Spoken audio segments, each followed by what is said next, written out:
3-4 দিন আগের কোন এক পত্রিকার এক আজীব নিউজ, ঢাকা শহর পকেট মারে ভরে গেছে। ঢাকা শহর পকেট মারে ভরে গেছে। পকেট মারে গুলো আসমান থেকে আসছে। এগুলো ওরা যারা নুরানি মাদ্রাসা পড়ে না। এরা কারা? জোরে বলেন। অতএব আপনার বাচ্চাকে নুরানি মাদ্রাসা দিয়ে দেন, পকেট মার হবে না, চোর হবে না, ডাকাত হবে না। দিয়ে দেন নুরানি মাদ্রাসা।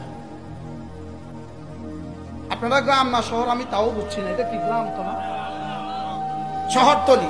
আপনাদের এখানে ধান হয় না? ধান সিদ্ধ করা লাগে কিনা জানেন কিনা?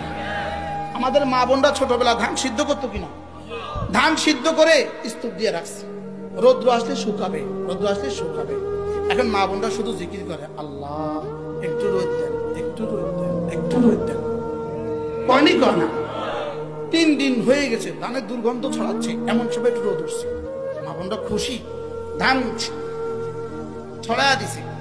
এবার খাটতেছে বারবার, আর মনে মনে কর দোয়া করে, আল্লাহ একটু রোদ দেন, একটু রোদ দেন। 2 ঘন্টা টাটকা রোদ পাইছে, ঈদগাহে মারা ধান খেতে দিছে।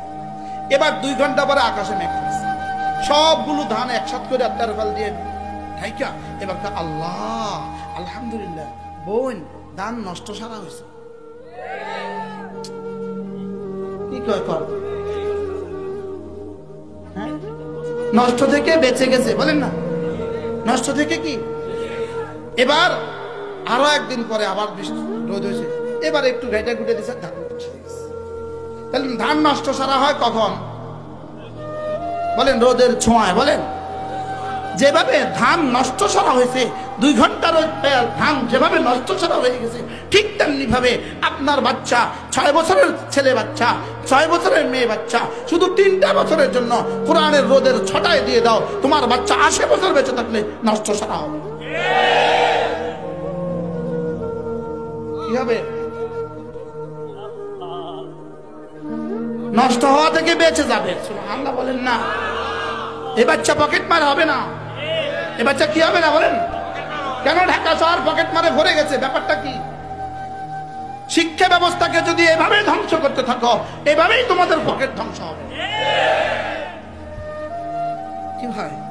আচ্ছা, আপনি মনে করেন প্যারামেডিক্যাল থেকে 6 মাস ট্রেনিং করার পরে এই ছেলেটাকে যদি MBBS সার্টিফিকেটটা দিয়ে দেওয়া হয়, জাতির মেডিকেলের অবস্থা কি হবে? আচ্ছা এবার বলুন তো দেখি, যদি কি বলে পলিটেকনিক্যাল কলেজ থেকে, যদি পলিটেকনিক্যাল ইউনিভার্সিটি থেকে, যদি পলিটেকনিক্যাল থেকে যদি 2 বছর পয়রা যদি এবার 2 বছর চাকরি করার পরে এবার যদি তারে BSc ইঞ্জিনিয়ার দিয়ে দেওয়া হয়, এবার একই রডের পরিবর্তে রড দিবে না বাঁশ দিবে? বলেন। তাহলে এই শিক্ষা ব্যবস্থার অবস্থা কি দাঁড়ালো? হ্যাঁ, বাঁশ। এই শিক্ষা ব্যবস্থার অবস্থা কি বলেন? আচ্ছা, ক্লাস 1-এ পরীক্ষা নাই, ক্লাস 2-তে পরীক্ষা নাই, 3, 4, 5-এ পরীক্ষা নাই, 6, 7, 8, 9-এর পরীক্ষা নাই, মেট্রিক ইন্টারমিডিয়েটের পরীক্ষা নাই, কোনো পরীক্ষা ছাড়া এই ছেলেটা ইন্টারমিডিয়েট পাস করে ফেললো। এবার বলেন তো সে বুয়েটের অবস্থা কি, আর সুয়েটের অবস্থা কি, ঢাকা মেডিকেলের অবস্থা কি? পাস না বাস? এবার পাস না নাশ? এবার কি বুঝে আসছে তোমাদের? আমাদের 30% ছাত্র গেল কই? অপেক্ষা থাকো, 100 আসবে, 100। আরে বলেন না ইনশাআল্লাহ। আল্লাহ, কয়টা লাগবে? কি কি? আলেম ওলামাদের বিরুদ্ধে বিষেধাগার করে এরা কেন? এটা কিসের অভাবে? তাহরিকি ঈমান করে, ঈমানে আন্দোলন করে, 6টা উপরে আন্দোলন করতেছে, লেকিন মাদ্রাসা লাগবে না, এলেম লাগবে না। এরা কারা? এরা ওরা যারা জীবনে মাদ্রাসা।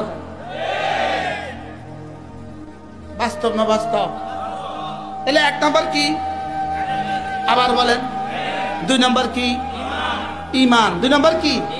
3 নাম্বার আমল। 4 নাম্বার কি? এবার যদি এলেম যদি হয়ে যায়, ঈমান হবেই হবে, আমল হবেই হবে, তাকওয়া হবেই হবে। এই চারটা যদি হয়ে যায়, লাহুমুল বুশরা ফিল হায়াতিদ দুনিয়া ওয়া ফিল আখিরা, দুনিয়া তোমার আখিরাত। কি ভাই, এবার দুনিয়া কার? আমার। যেমনটি দুনিয়া সিদ্দিক আকবরের, দুনিয়া ফারুক আজমের, দুনিয়া হযরত ওসমানের, দুনিয়া হযরত আলীর।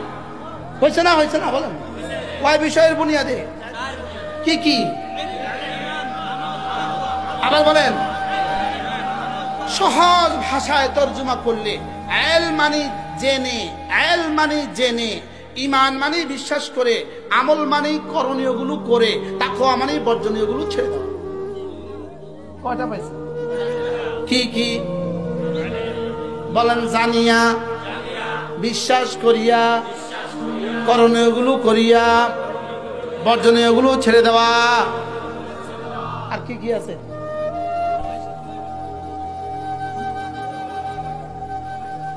এক নাম্বার জানিয়া, দুই নাম্বার বিশ্বাস করিয়া, তিন নাম্বার মানিয়া, করণীয়গুলো করিয়া, চার নাম্বার।